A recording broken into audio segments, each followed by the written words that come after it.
They're really just bad. They're in a state, right? I mean, these walls have been here for quite some time, like this. Um, so yeah, just don't mind the walls. I'll try and just remove the camera right here. There is unfortunately a curve. I don't know whether I can actually remove it at this moment in time, but yeah, there's a curve. And so yeah, it's just going to be in curvy world with John. But anyway, look, considering it's going to be the semi-final or final match. No, it's going to be the quarterfinals. Don't know, between England and Argentina. I thought it necessary to just talk about atheism, just sit down and discuss really the preconceptions of atheism, what atheism entails, what it means to be an atheist, and of course the assumptions the atheist makes in their worldview. Atheism. Obviously, I haven't really started off by saying the peace and blessings. So, peace and blessings in the name of our Lord Jesus Christ, who is, who was, who is to come, the Almighty Maker of heaven and earth. Amen. So, atheism as a structure, as a system of thought, and yes, I will call it properly a worldview. Why? Because what I'm determining a worldview to be is a set of principles that account for a system or account for a way of reality or how things operate. Atheism, by negating the idea of the existence of God, also does that. Whether it be intentionally or not intentionally, the atheist, by believing in atheism, is presupposing a world in which the preconditions of reality are met. And so when we say preconditions, what are we meaning? Well, we're saying, well, the conditions prior to what we're knowing is reality, or the conditions that make up reality, and what's that going to be predicated upon, right? And so things like, things we take for granted are things like morality or, mental states operating in a way that can actually view the universe, right? There's this great scene in this film. It was in the early 2000s, I think this film was made, by the name of The Matrix, right? Now, if you don't know anything about The Matrix, it's basically a film about, Neo, following Neo, who is supposedly in this computer program universe known as the Matrix, right? Who then meets an individual by the name of Morpheus, and Morpheus basically explains to him that if he takes a certain pill, he'll end up in a world in which he's not aware of yet, but a world which actually exists. And so then Morpheus explains to him that the world he's been living in is a lie, it's a fabrication, and that the real world is this place called Zion, or at least a part of the real world is a place called Zion. Essentially, what's happened is all humankind have been, due to mass war, have been essentially born through pods and created to, be hooked up to cybernetic systems and to live their entire existence feeding from a tube, right? And so that's essentially the premise of Matrix. I mean, obviously, there's a lot more there. But there's this individual in Matrix called Cypher. And he's talking to a man by the name of the Agent, right? I've forgotten his entire full name because I haven't watched the films in some years, man. I think it's even been a good 11 years since I've watched the film, so I haven't really bothered. But yeah, there's this dude by the name of the Agent. He's speaking to Cypher. Cypher is another member of Morpheus's group, Entourage, who, amongst other people, have been freed from this cybernetic system. But for Cypher, he wants to go back. He essentially wants to live in this world.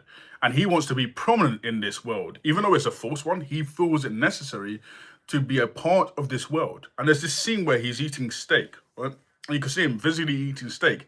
And he sort of notes that, when he's eating the steak, when he's putting it in his mouth, he knows it isn't real, but he still enjoys the taste. And then he goes on to say, ignorance is truly bliss. And, in many ways, the atheist worldview can be summed up in that way, that ignorance is truly bliss. Ignorance is truly bliss in the atheist worldview because the preconditions of what reality haven't been met. They haven't been asked. The atheist doesn't really bother to ask these big questions because the atheist doesn't care. And when I'm saying the atheist, I'm saying generally the atheist doesn't care. I'm not talking about the more clued up atheists. But I'm talking about the atheists who are generally online or, generally out and about in the street, who you're going to meet, who are going to come to conclusions of atheism based upon what they can see, hear, sense, and smell. Now, Cypher is not in the same position as an atheist. An atheist is one who denies the existence of the place called Zion. They deny the external world. They deny anything that is beyond their worldview. And so the atheist is happy with the Matrix. They know the Matrix is there. They can see the Matrix. They're happy with that. The atheist essentially wants to take the blue pill. The atheist does not want to go and take the red pill. The atheist doesn't want to go down the rabbit hole. The atheist doesn't want to further investigate how life is. And so, the atheist worldview then, properly followed to its conclusion, is, basically ignorance is bliss. These questions will be solved by science. They'll be solved by the matrix. Why ask them? Why ask them? They'll be solved by the corporates. Why ask them? They'll be solved by the system. Why ask them?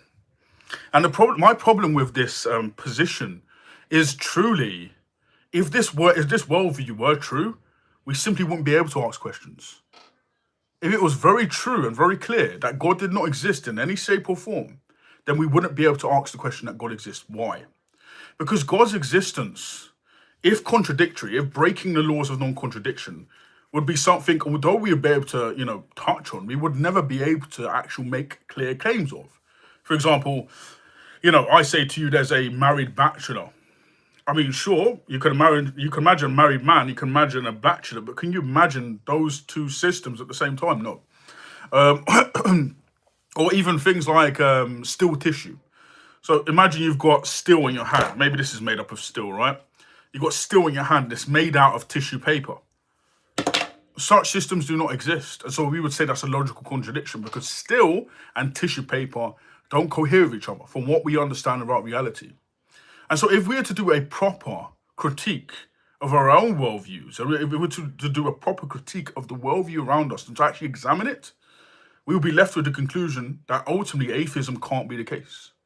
Why? Because atheism entails a worldview, entails a presupposition of minds operating properly, of the laws of logic, laws of identity, the idea that you're the same person over time. That would be the identity over time paradigm for atheists to actually deal with, right? As well as, of course, logic, reason, systems of thought, objective reality, the idea that there are uniform laws of uniform laws of logic. How do you know those things to be the case? How do you know them to be the case? APM, I'm really sorry to hear that. If you do have cancer, that's bad. If you do not, then taking the mick out of somebody who does is a bad thing.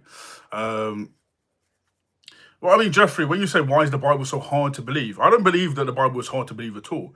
I believe people who say it's hard to believe have the presupposition that it's all fake. That's the issue. That's the issue. The issue is not what the Bible is materially or what the evidence for the Bible is. The issue is the person coming to it is assuming a worldview in which these things cannot happen.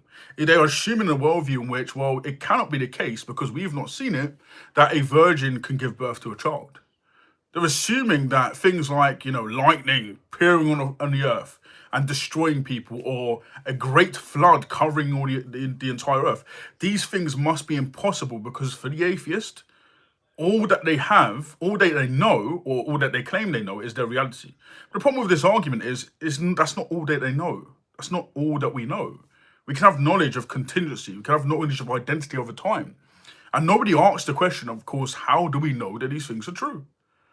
So the question to the atheist really has just got to be this. When we're dealing with presuppositional apologetics, the question to the atheist has got to be simply this: how do you know that your mind is operating and gives you a valid interpretation of the universe? Now, this question, it really needs unpacking, because the atheist just looks at you like, I don't know what that is, right? Because the atheist has not really done any work on that. The atheist is like Cypher without the knowledge of the matrix, or at least they're like Cypher, but much more like Cypher. They're enjoying not knowing the outside world and the knowledge of the matrix, right? And so the atheist then says, well, how can we know this? That doesn't make any sense. That's the atheist mindset, because the atheist will always assume its own paradigm to be true, without any sort of elucidation of other paradigms, of other worldviews that may have credible positions beyond their own. Really, we're going to be judging the credibility of our argumentation, not how much it empirically fits your worldview. Let me explain what empiricism is. So empiricism is just basically the study of knowledge. It's basically the study of this. Well, epistemology is the study of knowledge, but empiricism relates to things that we can see, hear, smell, and taste. It relates to that which is in reality. And so when we're talking about epistemology, which is that system of thought about knowledge, Generally, people think that the only way to have proper epistemology is to have an empirical worldview, one that justifies its position based upon what can be known and by our senses. So if it's not been tested in a lab, if it's not been found out through a magnifying glass, then it cannot logically exist. This is also known as naturalism, right? The evident issue of this system is it doesn't really tell us much about the human mind's observing reality. It doesn't tell us anything at all about human minds observing reality. It can't. You know, uh, you know. So it can't really tell us anything about how the reality works. And the problem with the atheist is that they don't want to understand how reality works. They don't want to understand how reality works because the atheist doesn't care about how reality works. But isn't that the very premise of science? You see, Rupert Sheldrake in his book, in response to none other than the atheist Richard Dawkins, who writes a book called The God Delusion, Rupert Sheldrake writes a book called The Science Delusion, which I've got on my shelf around here somewhere. There we go. And in this book, he actually notes that one of the 10 dogmas of empiricism are going to be this idea that everything is mechanically processed. The idea that everything is just mechanisms in process, that nothing really has an innate spirit or any innate supernatural affectations. My problem is there's no evidence in the worldview of the atheist to suggest that it cannot be the case. Now, you may be able to argue that's an argument from silence, but what we're saying is this: it logically coheres with the atheist worldview, in the sense that the atheist assuming there is no God doesn't justify the premise that it cannot be possible that supernatural events occur. The atheist can't do that. The atheist cannot do that in their worldview. And so structurally, atheism then is a house of cards. Once you topple the first card, how does the atheist know what they're seeing and viewing is true? The rest of the cards collapse. Because any claim the atheist makes thereafter is going to be built upon the card, the first card at the top, or the card at the bottom if you're talking about a pyramid structure. Imagine a pyramid structure, right? You remove, a line of that, that's it. That's much like the atheist worldview. You remove one facet of the atheist worldview, that crumbles. It is easy to crumble an atheist worldview. In fact, of all the worldviews I've examined, even Islam has more credibility than atheism. Because atheism is a gaggle of assumptions. It takes a lot of faith to be an atheist. Right? And so really then presuppositional apologetics, or TAG, which is known as the transcendental argument, deals with, what's going to be prior to all these assumptions we are making, right? So what's going to be prior to logic, reason, morality? What makes these systems what they are, right? Josh Sijuwade, who I may be butchering a bit, he has this great concept of grounding, the idea that we can view visually grounding in the universe. We can view that trees come from seeds, etc., etc. So we can view things to have some sort of grounding in them. If we just map that into the contingency argument and we say, look, all causes must have a necessary cause to be caused in the first place, then we have a first cause of all causes. The atheist will have to say that the first cause is absent. But if the first cause is absent, there cannot be any causes. If the first cause is an infinite cause, in the sense that the first cause is not independent of all first causes and instead is caused and is an infinite line of causes, then what we have is an ad absurdum, because then there cannot be any further causes. Which means every event that's ever occurred has already happened before. But we don't live in a world in which that is going to be the case. It seems to be the case that we live in a world in which things are structured.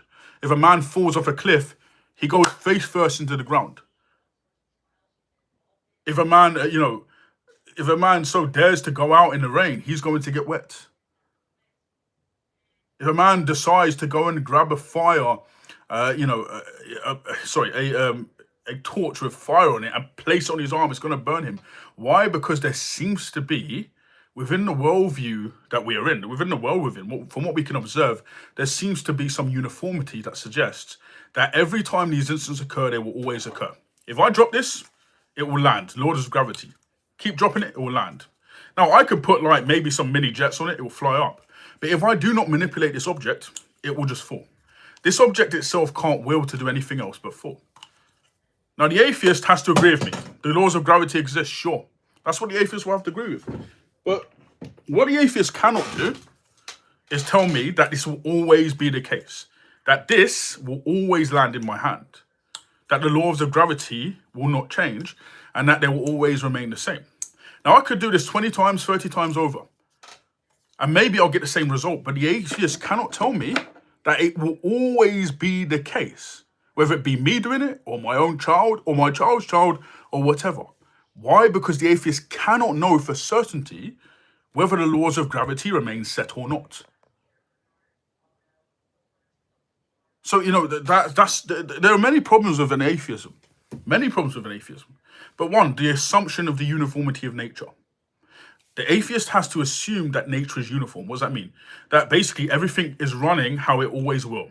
It will never change. There's no system that can make it change. The laws of gravity will always remain the same. On this planet, we'll always have the same laws of gravity. The atheist has to assume that. The atheist runs with that. What are they going with, though, to be able to determine these things to be true? Well, they're going with what they're experiencing. But the problem with doing that is that that really doesn't undermine the idea, nor negate the idea that other experiences cannot be just as validly true and cannot usurp your experience entirely. So the atheists, therefore, if they're going to be honest with themselves, is better off being an agnostic. If the atheist was going to be honest with their own presuppositions and is able to be skeptical of their own worldview, then they should be skeptical over the fact that they don't have an answer when it comes to the uniformity of nature. They don't have an answer when it comes to how their minds are able to determine whatever's true. We already mentioned that, right? What you know, if I ask an atheist, how do you know your mind is able to interpret the universe? You know, the atheist may give an answer of, well, I can see it. But then when we ask these interesting question of, well, okay, cool, but could you be a brain in a vat? Is it possible that you could be a brain in a vat? Is it possible that you could have been born yesterday? And if it's impossible, what makes it impossible? But if it is possible, then how do you know anything that you're seeing is true? How do you know the CIA didn't drug you up? How do you know you weren't implanted memories into your mind? How do you know this isn't all a very, very, very, very convincing hologram? How do you know anything? You see, that's the issue. So the atheist has to submit that within their worldview, there are too many holes. And so what the atheist does, especially like some Matt Dinnerhoney and others, they'll say, well, God of the gaps, God of the gaps. Or God, you know, all you're doing is attaching God to the gaps. Not necessarily. What we're saying is there clearly is a more consistent and defined answer based upon what we can understand empirically. But not only that, philosophically. I believe that human minds can understand logic because we have been given those human minds by God. I believe human minds can understand reason because we've been given the ability to reason from God. But I also believe that the reason of the man has been so warped by their sin that ultimately they will choose to do the opposite, even if they see the image in front of them. There's this great channel called Trinity Radio. I don't agree with everything they believe, but you know, a great video that they spoke about was the idea of atheist B and atheist A. Atheist A says, you know, even if God exists, I won't believe in him. And that was actually Richard Dawkins saying. He says, even if God exists, I wouldn't believe in him. And he goes on to say that, well, God is mega and this and that. He's just, you know, he's running his mouth, right? He doesn't obviously like God. So there are those who, atheist A, who even if they were shown convincing proof that God exists, they still wouldn't worship him, they still wouldn't believe him. But then there are those who are atheist B, who say to me, well, I just need to be convinced. If I'm just convinced a bit more, then I'll believe. And what I say to those atheists is, how do you know you're convinced of anything? How do you know anything's true? When you look in the mirror, are you actually seeing yourself? These questions seem like, you know, really bad questions. Oh no, why you say that? But they're questions that need to be asked. And if they're questions that can be asked, the question is, why are they not being answered? How do you know is a question we all need to ask ourselves. But if the atheist asks the theist, how do you know, but doesn't want to answer the same questions, then the atheist is essentially being disingenuous. The atheist is essentially being disingenuous. No, he says even if God exists, he wouldn't worship him. Deserted, that's what I just said. You didn't hear what I just said. Okay. So, the atheist really has no choice but to basically presuppose reality, assume logic, assume morality. When the atheist, for example, let's talk about morality and ethical system. When the atheist says, well, it's wrong to kill a child, right? Let's use the worst example, right? When an atheist says it's wrong to kill a child, I simply ask the question to the atheist, yes, I'm a Christian. Okay, so you're saying it's wrong to kill a child. What makes it wrong? And I've had atheists say to me, what do you mean? What do you mean? And they'll get angry. I'm like, it's a question. It's a question that doesn't need any emotional support. It's just a question. You being emotional of a question doesn't change the question. The question still exists. What makes it wrong in your worldview? The atheists will sometimes argue with, well, it's my opinion that it's wrong. That's known as subjective morality. When you say it's my opinion something's wrong, that's subjective. That's subjective morality. Let's take the opinions of none other than a known pedophile. I think his name is, I've forgotten his name actually. Uh, Jimmy Savile. Let's take Jimmy Savile for example. Jimmy Savile was a known pedophile. He would actually go to children's hospitals and rape kids, like literally lunatic, right? Disgusting individual. Let's take him as an example, right? Did Jimmy Savile think that he was wrong in what he was doing? Did he enjoy what he was doing? If he didn't think he was wrong, but he thought he was justified in what he was doing, would that mean that what he was doing was justifiable? You sorry, when you say uneducated, my friend, the only one who's uneducated who thinks that objective morality and subjective morality, even though it's within the research literature, is something that shouldn't be talked about. That's not an argument. You have to make an argument first before using an ad hom. That's not an argument against my position or even yours. You have to deal with the idea of there being absolute moral standards. And if you say to me there are no absolute moral standards, then you are a subjectivist. If you tell me that it's not absolutely wrong to rape a child, for example, the worst type of argument, if you're going to tell me that, then what you're essentially saying is that there is room for the idea that rape of a child will be okay. There's no such thing. Those terms, yes, they do.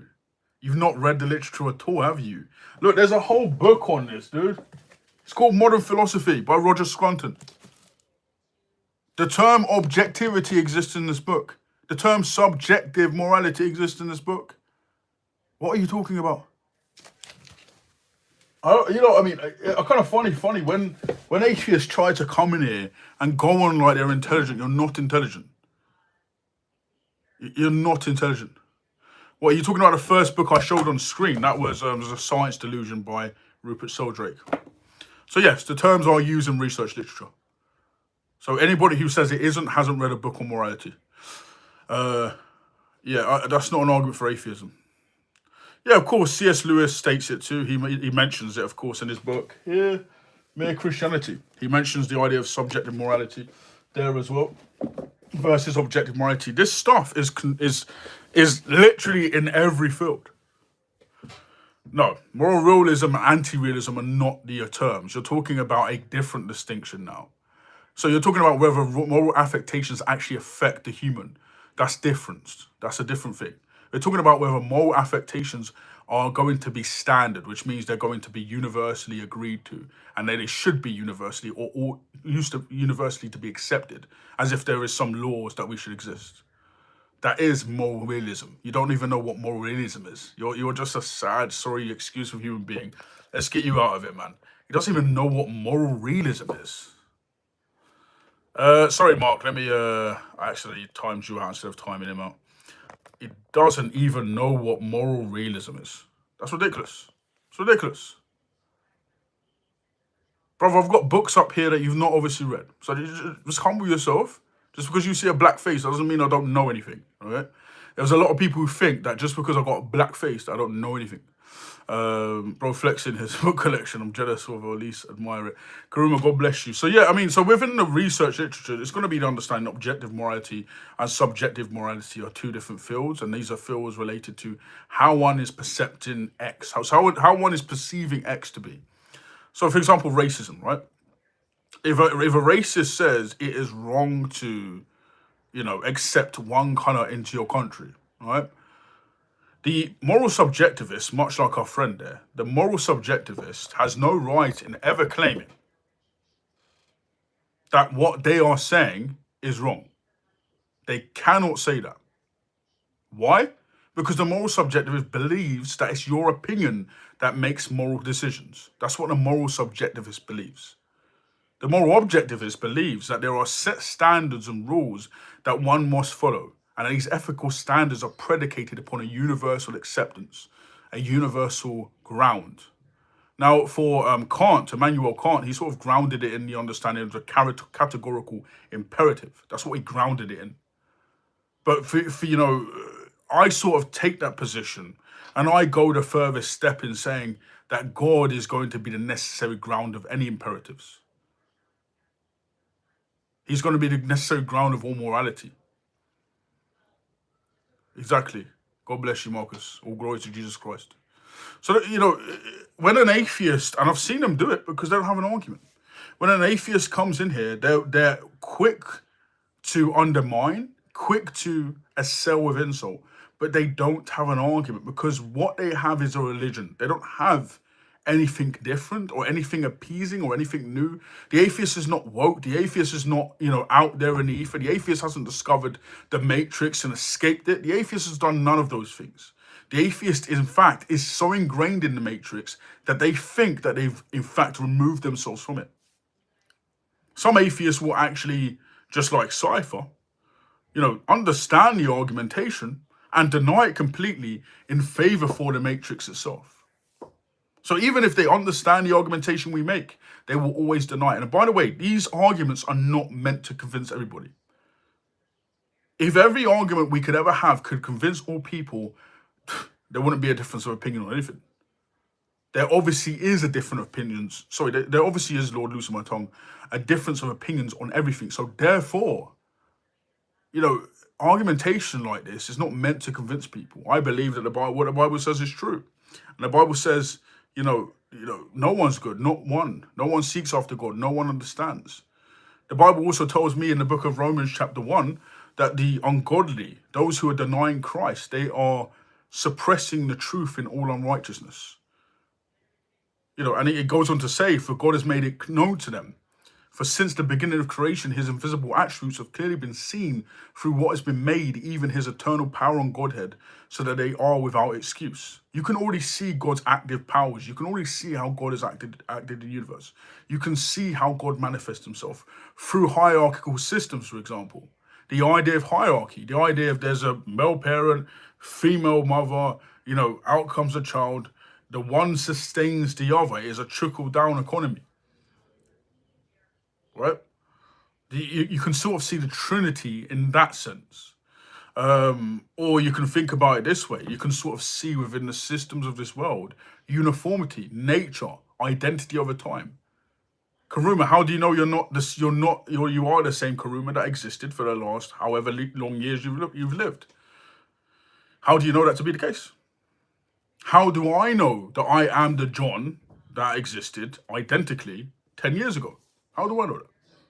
How do I know that my memories are giving me a valid interpretation of the events that have occurred? How do I know that I've remembered correctly my past? How do I know anything? You see, without God as a necessary ground for all existence, you can't know that. On the logical side, you can't know that. Now, you can assume that, sure. But that's just like Cypher. You know what the matrix is, but you're going to eat in ignorance because ignorance is bliss for the atheist. I'm basically tying it into that, yes. I'm saying that atheists are asleep and plugged in the matrix, yes. But not just atheists. There's many other religions that are doing the same thing, right? The matrix has different levels. But I'm utilizing the matrix as some sort of, analogy for what's going on in the world. You know, most atheists are not intellectuals. I know there was a study done that suggested that atheists have what, 1 point of a higher IQ than Christians. I mean, you know, but even as inspiring philosophy, although I don't recommend all of his works, and I wouldn't push his ecumenical stuff, and I would say don't follow him. But inspiring philosophy did a great video actually exposing the idea that the atheists have of the you know, of what the mind's going to be, and of what it means to, you know, predicate existences upon your mind. What does that mean? How do you know that the mind is working? So, you know, he has a good video on that as well. Um, you know, I know for a fact that everything about me is physically is fabricated because cells die and are replaced. Uh, well, if an atheist was to say that, I'll simply say, how do you know? I know you're a Christian, Karuma, so obviously you would have the Bible as your resource. No, to escape the matrix, you need to trust Christ. It's as simple as that. You see, much like the sort of premise of the Matrix is making Neo this sort of Christ figure. You know, he becomes the one, which is supposed to be, you know, this jumped up superhero who is going to liberate the entirety of the, you know, of the people within this sort of matrix, free them, and of course enable them to escape to Zion, you know, once and for all, destroying the machines. And what does he do? Well, at the end of, I think it's the third film. Yeah, I think it's the end of the third film or the second film. Can't remember. But at the end of the third film, yeah, it is the end of the third film. He gives his life for the sake of the Matrix, or for the sake of the people within it. Much like Jesus Christ gives his life for the world. So there's a lot of obviously biblical typology that's been infused within the film. You know, the evident thing is here is that these are just not stories. They're not just stories. You know, they never were just stories, but they're in fact real things that are occurring. They're in fact real things that are occurring. In fact, if I was to tell you, well, today I read my books, went out for a long walk, etc., etc. You know, you'd have to go by hearsay, you'd have to go by what I've said, but that would be a true story. You know, we all have stories we live through. The question is whether these stories have actually happened or not. And we can just look and elucidate the evidence and see, well, have these events occurred? Has Jesus Christ existed? Well, Gerd Ludemann, Bart Ehrman, and even this dude over here, Rupert Sheldrake, would all state that, yes, Jesus Christ existed. By the way, Rupert Sheldrake isn't a Christian. He's a deist, from what I understand about his book.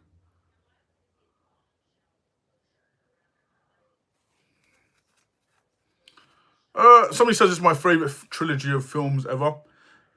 It's in my top 10. Yeah, I would say I don't know because I got Bond up there somewhere as well. You know, and then you've got I don't know Star Wars, especially the first ones, right? Although for you know people keep poo pooing the post 2000 one with you know Anakin Skywalker. And I'm like, what are you doing? Those films were hard, but you had Mace Windu. When are you getting Mace Windu? Where are you getting him from, bro? Where are you getting Mace Windu from, bro? Or you're gonna pull him out of the 70s films? No, you're not. Mace Windu should have had more time. He was sick. Purple lightsaber, by the way. Going in, lashing man up. Ah man. And he gets taken out by some brat. That's ridiculous, bro. He should have been the chosen one, man. He should have been the chosen one.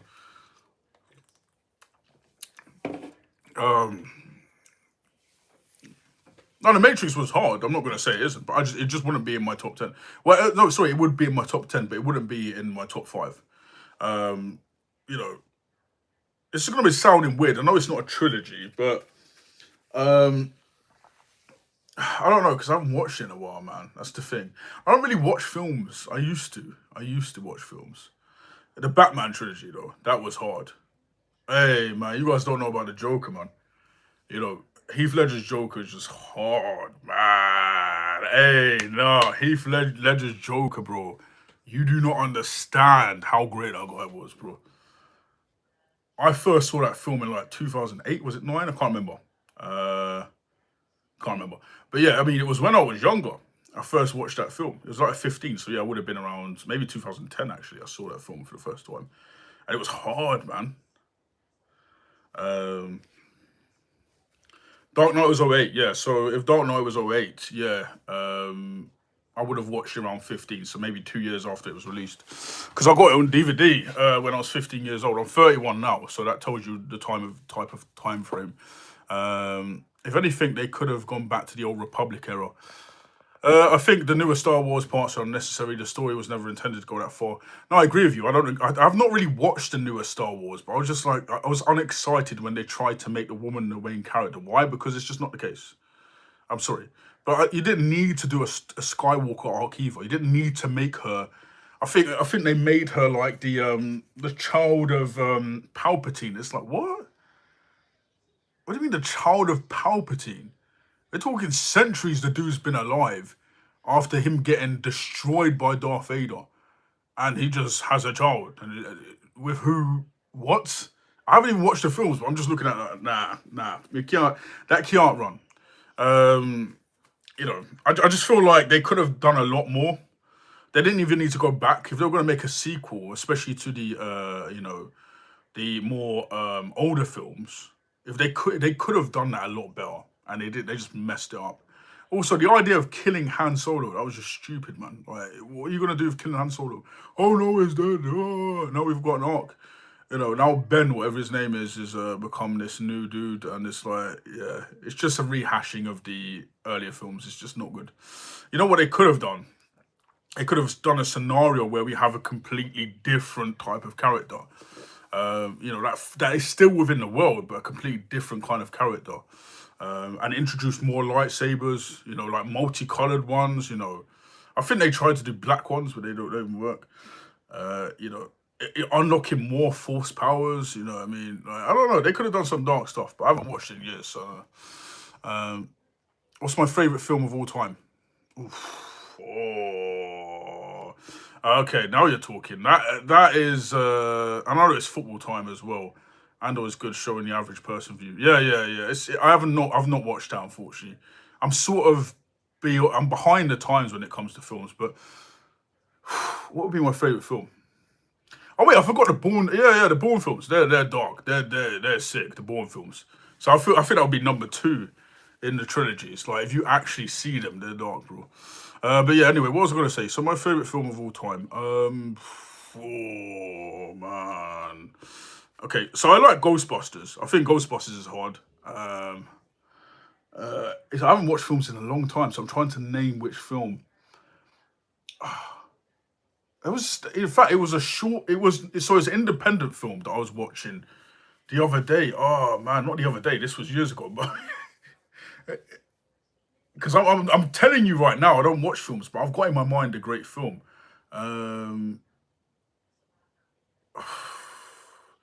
I can list a load off my head. You see how hard it is to actually do it because I can list on my heads. Sorry, I can list. I don't know why I've got heads in my head. I can list off the top of my head a few films, but I think independent films are good. But what's been the most interesting one that I've ever watched? The more deep one, the one that's left a scar, the one that I've been like, oh man, that's deep.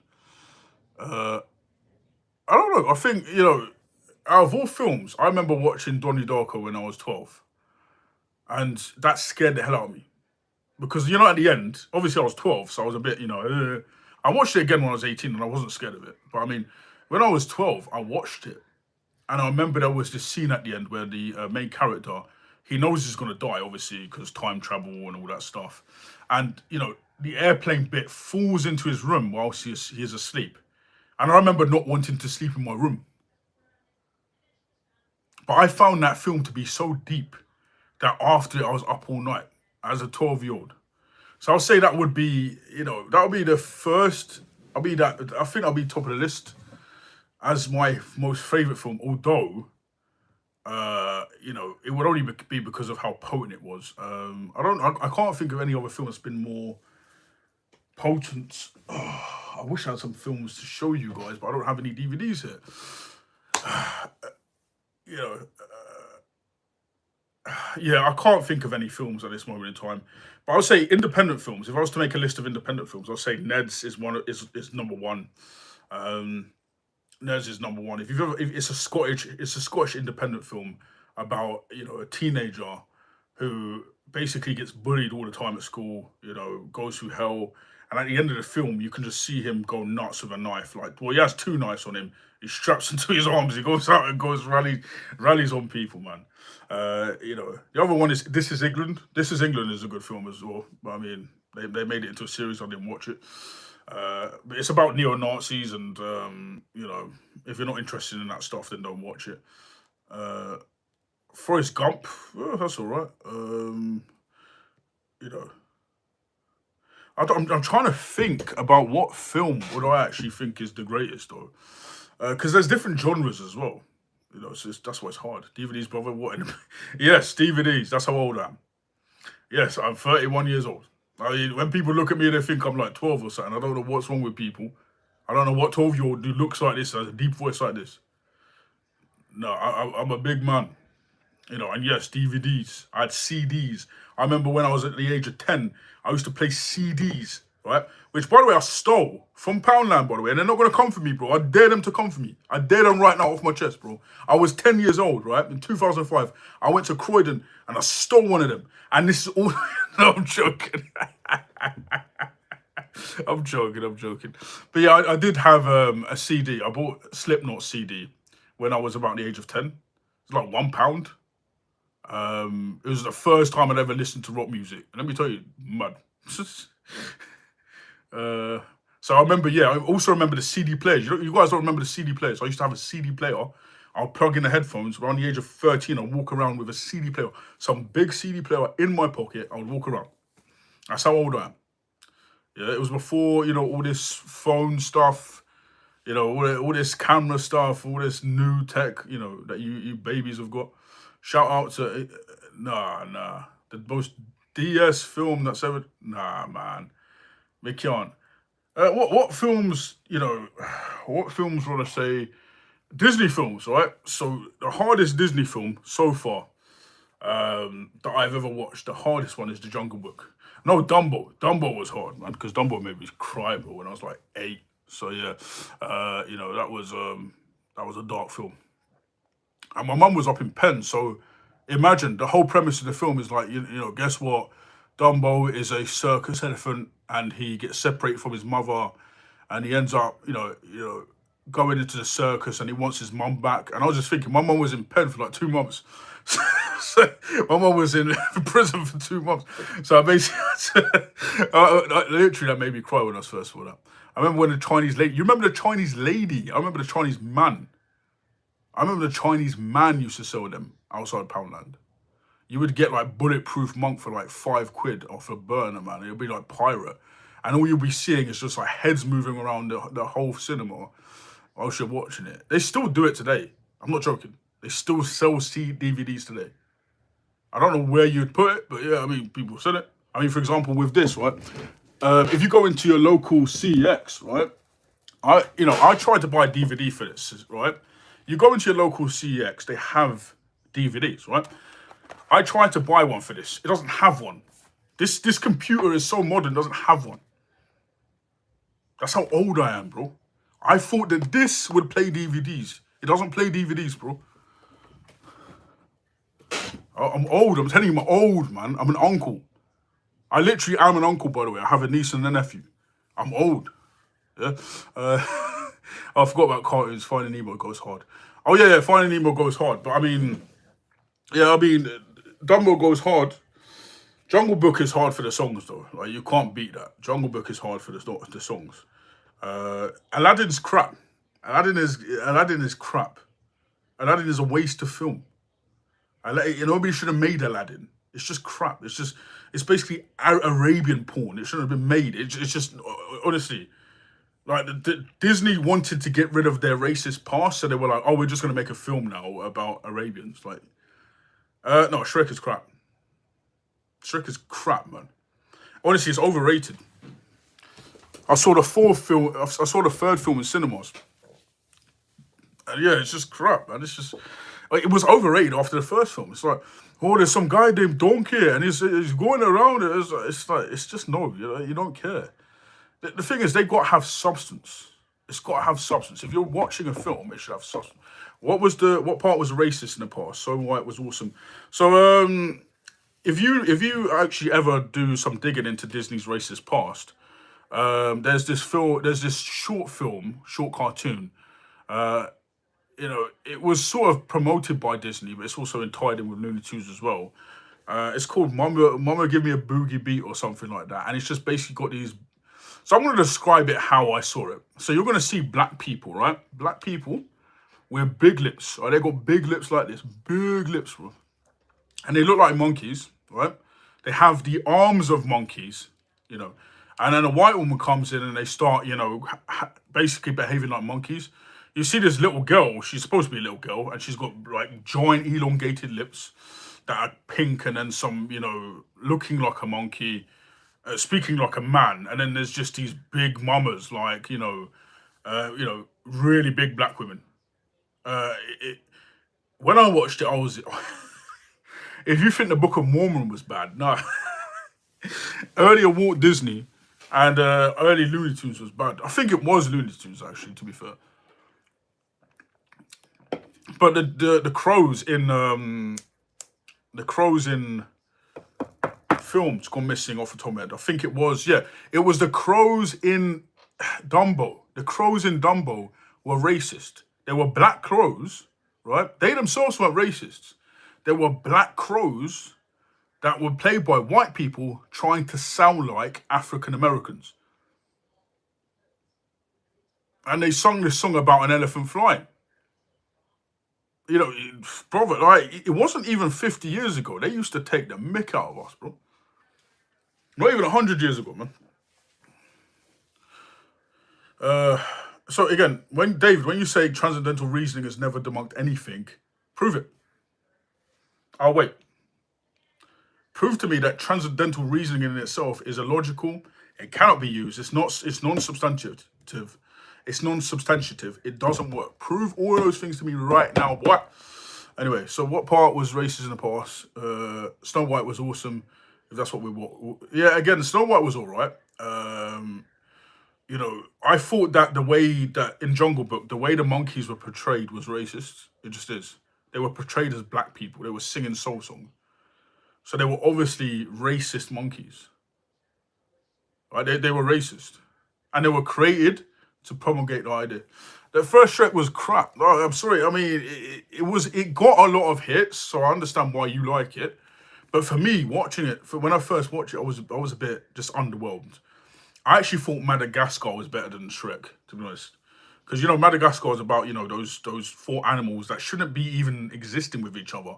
Right? You're talking about a lion, a whole giraffe, by the way, some horse thing, and then there is the donkey. I think there is the donkey. I can't remember. Why is it always the black people who play donkeys, bro? What's going on, bro? Oh, man. Yeah, so yeah, when I watched that, it was interesting because there was an interplay between different characters. I liked Alex. I liked the way he's feisty. I liked how funny it was.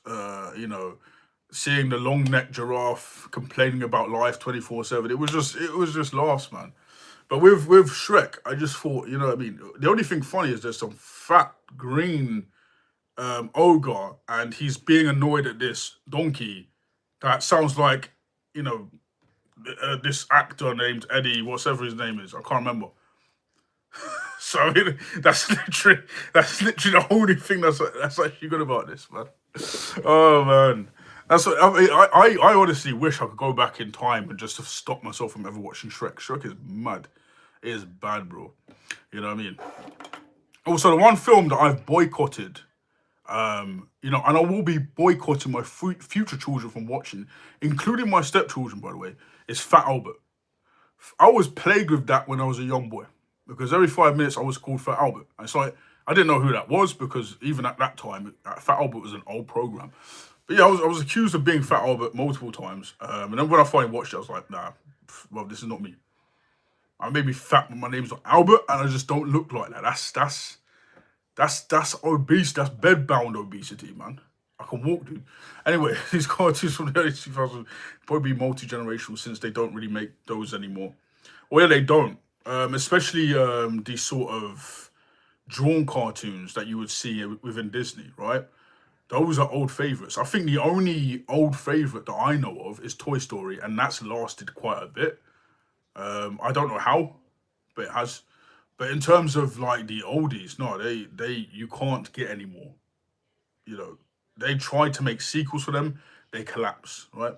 So basically, what Disney, what Disney is doing right now is essentially just you know, updating, modernizing, to the point where now you've just got plush characters. It doesn't look anything like the classic drawn characters that you've seen in the past. You know, you know. But I'm just reminded of Dumbo crying and like being in that same situation. I'm like, ah man, Dumbo was a hard film, man. It was a hard film to watch. You know. So any more films you want me to talk about? I didn't realize I'll be talking about films. It's because nobody really here is an atheist.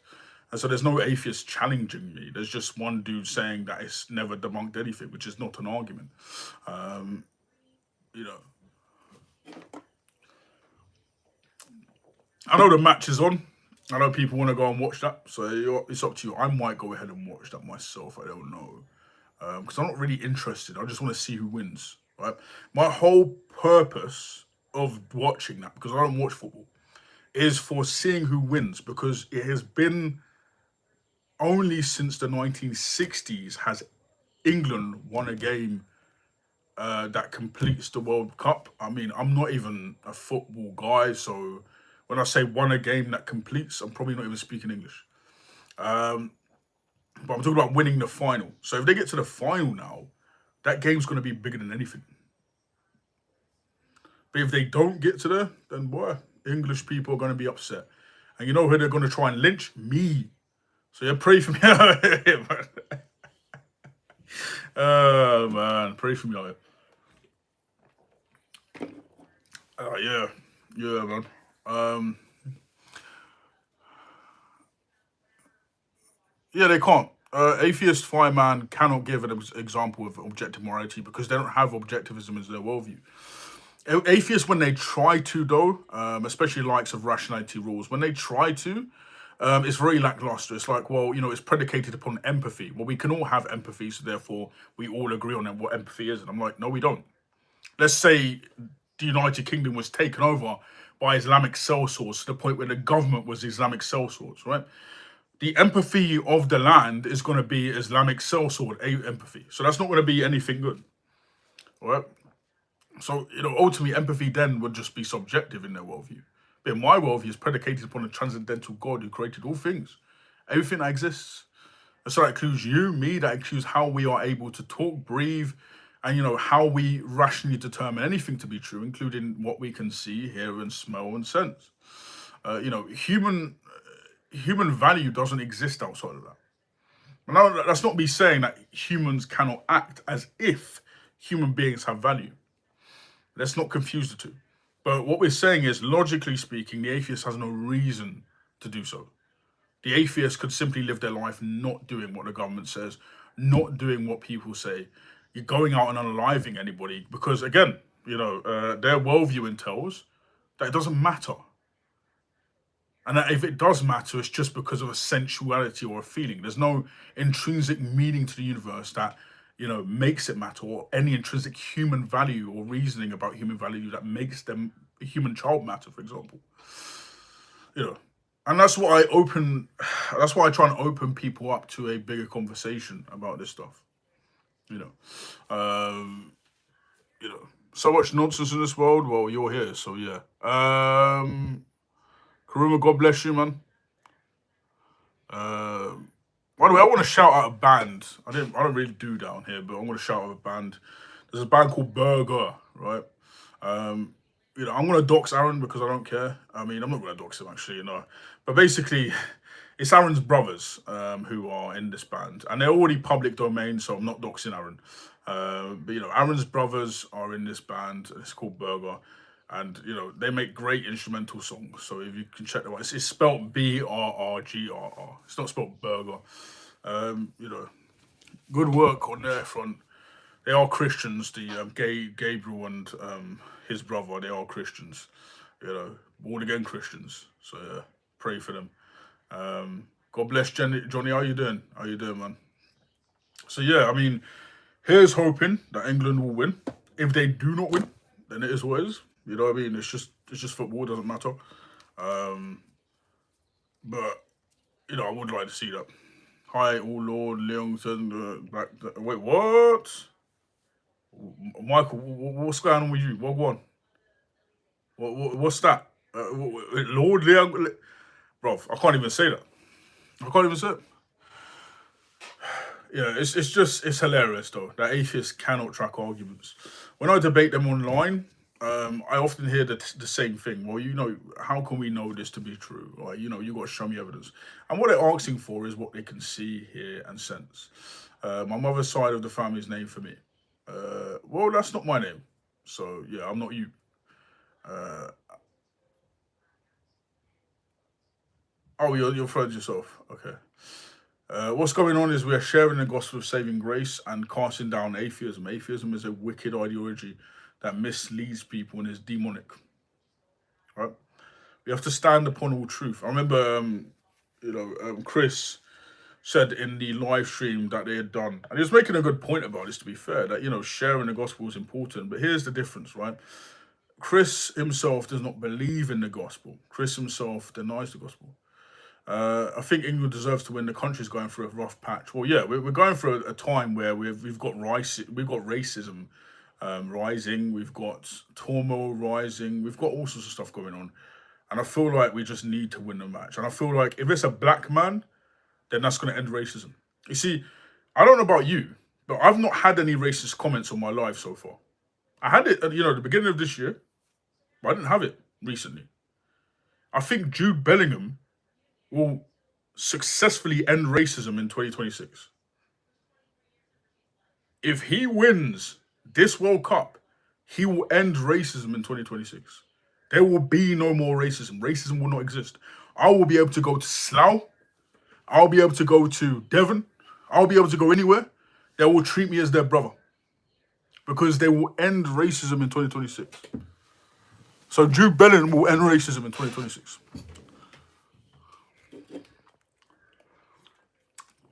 No, morality isn't a subjective opinion of God. That is the Euthyphro dilemma. No, we would say morality is predicated upon God's being. God is always nice. God is always good. God is always loving. God is always good. God is righteousness. God is loving. God is just. God is wrath. So what we predicate good to be upon is going to be essentially upon the being of God. And so that counteracts the Euthyphro because God is not subjecting himself to a position or opinion of morality. He's not doing that. He is goodness. He is the standard of all righteousness. I don't think anyone on their deathbed will remain an atheist. God bless from Texas. Well, that's the hope. But here's the thing. Look at, what's his name? Ah, man, I've forgotten his name. He died of cancer, actually. It was kind of sad. But, I mean, yeah, Christopher Hitchens. Christopher Hitchens became a cancer patient, ended up passing away. He said, whilst being a cancer patient, that he still does not believe God exists. Nah, bro. Yeah, I mean, I've read the Bible multiple times. Which Bible do you want me to read? Because again, when an atheist says God is always good, Christians should really read the Bible. It's like, what makes anything good? What evidence does the atheist have to say that something's bad or good? Prove that what you think is good is wrong. Prove that murder's wrong. Prove that murder's wrong. First of all, murder is an unlawful killing, which God can't do because God can't do anything unlawful. If God kills, that wouldn't be unlawful because he's the lawmaker. You know, God didn't create evil, so you don't even know what we believe. Evil is the perversion of that which is good, which is God. So God did not create evil. God created people with the ability to choose, but God didn't create evil. Evil is a substance of the fall. It's a substance of human nature. Humans do evil. Angels can do evil. But God, in his being, does not do any evil.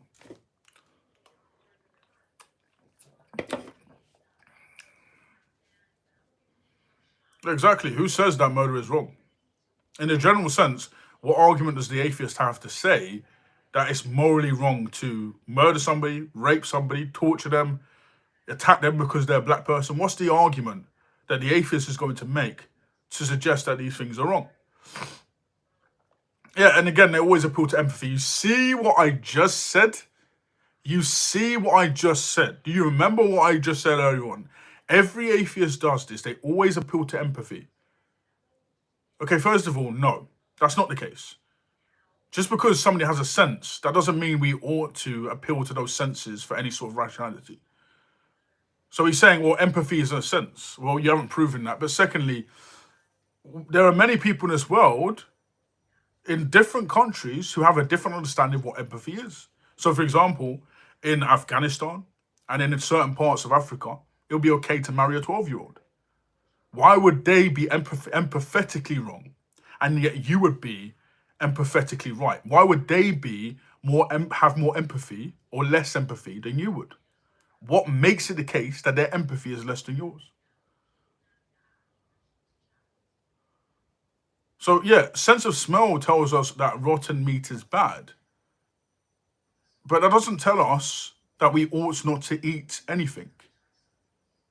We're talking about whether or not the actions carried out by, moral agents are good or ought to be done or ought not to be done. So far, you've showed me that you believe your sense of smell is giving you a right determinant of things. You haven't shown me how it's going to be wrong to kill, murder, or rape in your worldview. You've not proven anything. You've just made an assumption. True about Christopher Hitchens, but Aleister Crowley, member of the Church of Satan, supposedly said, "Oh my God, what have I done?" Maureen, I don't know anything about that. God knows about that. Doesn't the Vatican have miles of stuff hidden underground and refuse to show everyone what they have hidden for reason until you know our history? Okay, so you are a fool to not be a Christian. Well, I am a Christian. But in terms of the Vatican, yeah, I mean, I deny the Vatican has a heretical cult. It's the same thing, by the way. No, it's not the same thing. You can't predicate morality based upon your opinion about morality. It doesn't work. You have to have a rational reason as to why you believe that it's wrong to murder and rape a child. You can't just tell me, oh, well, it's wrong because I think it's wrong. That doesn't mean anything. Or it's wrong because evolution. First of all, evolution doesn't exist. Evolution is a myth. When we look at monkeys, they always become monkeys. When we look at cattle, they always become cattle. When we look at rats, they always become rats. Tested in a lab, we can look at things like amoeba. And we can examine amoeba over millions of generations, and they will always remain what? Amoeba. I believe that comes from, the descendant of Eve. That's what I believe it comes from. I don't believe that our genetic makeup has to always be the same. For example, our ancestors would have grown appendices, but the appendix is actually phasing out. Why? Because of adaptation. But it has nothing to do with evolution, though. People confuse adaptation with evolution. So, for example, I have darker skin because, my ancestors had melanin. And why? Because of the climate they were in.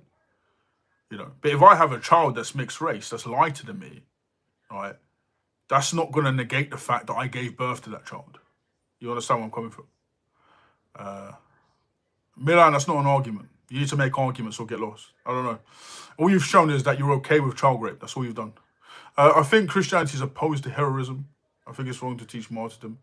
I think the opposite. Jesus Christ says that it is a good thing for a man to die for their friends, to be willing to give their life for their friends. Jesus Christ says to honor your mother and father. The apostles were taught to sell their cloak and buy 2 swords. This is the book of Luke, chapter 22. So, the Bible isn't against the idea of heroism. It's about where that heroism is placed.